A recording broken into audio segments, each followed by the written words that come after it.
Tigertail.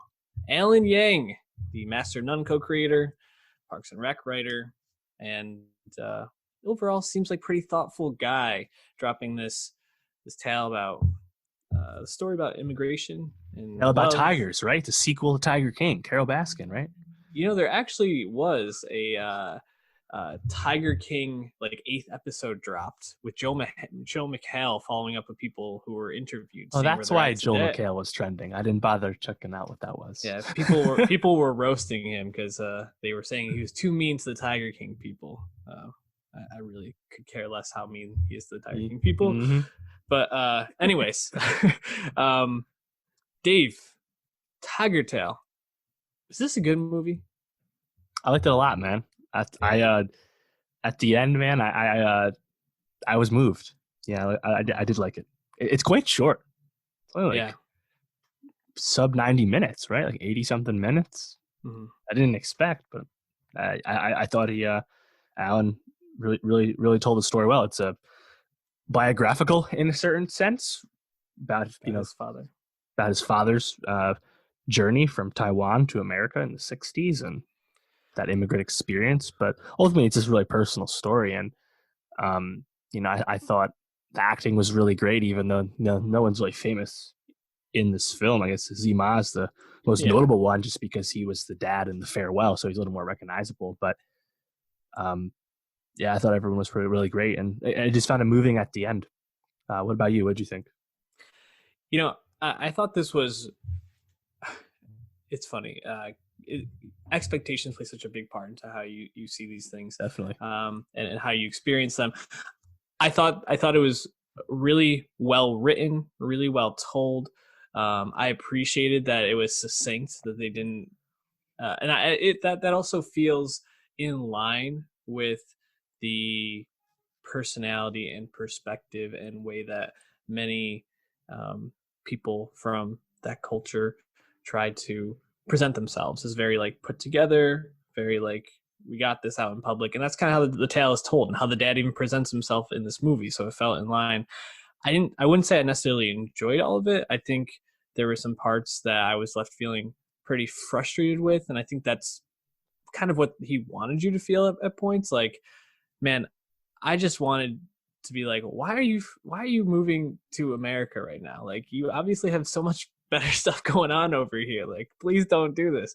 I also felt like because what's coming. You like the streets paved with gold. You ain't finding those, bro. We already know that.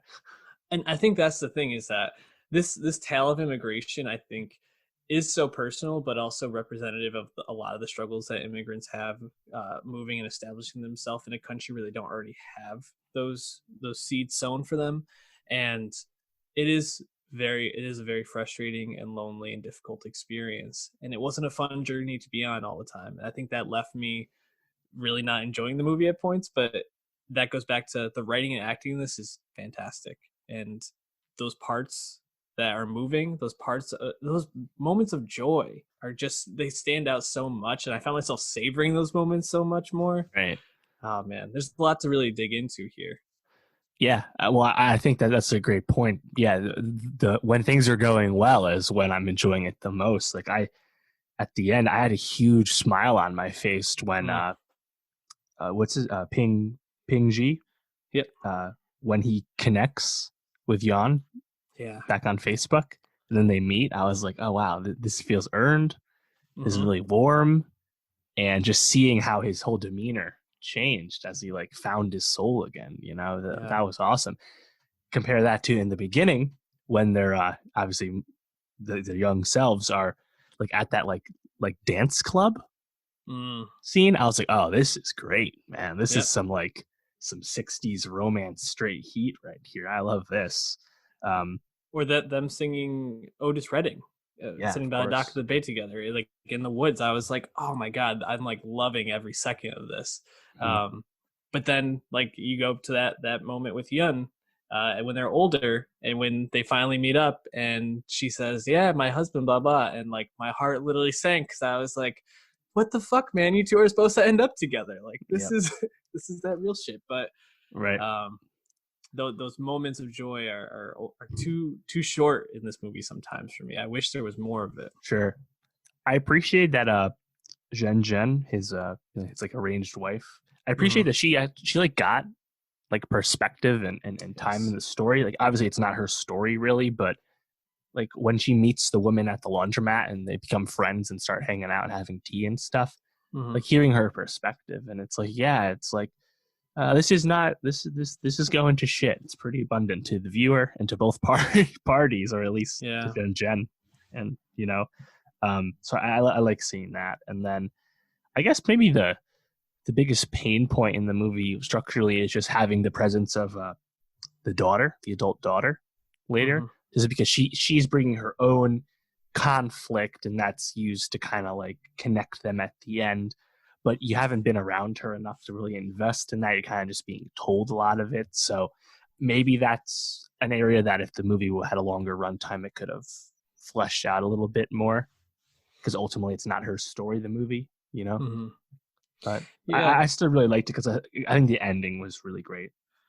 Yeah, I didn't mind Angela's arc and her role too much because I think it was, at least the way I understood it, was to be a reflection for Pinji as like him seeing himself and finding a way to soften towards himself even. And man, it ends on such a poignant note.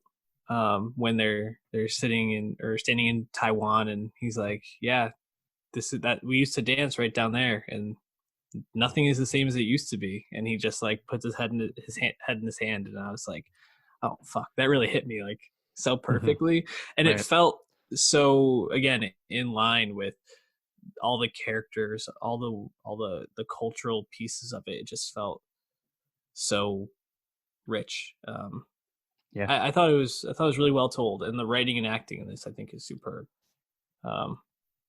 Again, I wouldn't say it was the easiest watch or most enjoyable watch, but very well done. Yeah, and I think just more confirmation that Alan is a voice to follow in Hollywood. You know, he's doing, I mean, from Parks to Master of None, where he won. I mean, him and Aziz are the first Asians to win for comedy writing at the Emmys. You know, crazy. And then he went and he did Forever, which is that short-lived Maya Rudolph, Fred Armisen Amazon show, which I think was pretty well liked, even though it was canceled after one season. And then he produced Little America for Apple. He's kind of becoming a bit of a force, so I'm excited to see what he does next. But I think this was really cool to see him, you know, using the clout he's earned to then make a really personal movie, really for him, and I guess for Asian culture. You know, that's great, and that's the appeal of Netflix. At the end of the day, they can help make these kind of things happen, because this is a movie that does not have really any commercial viability normally. So streaming is where this needed to be. Keep giving people with these sort of stories the opportunity to tell these stories, I think, is like the main line of this, and kind of like the take home for me.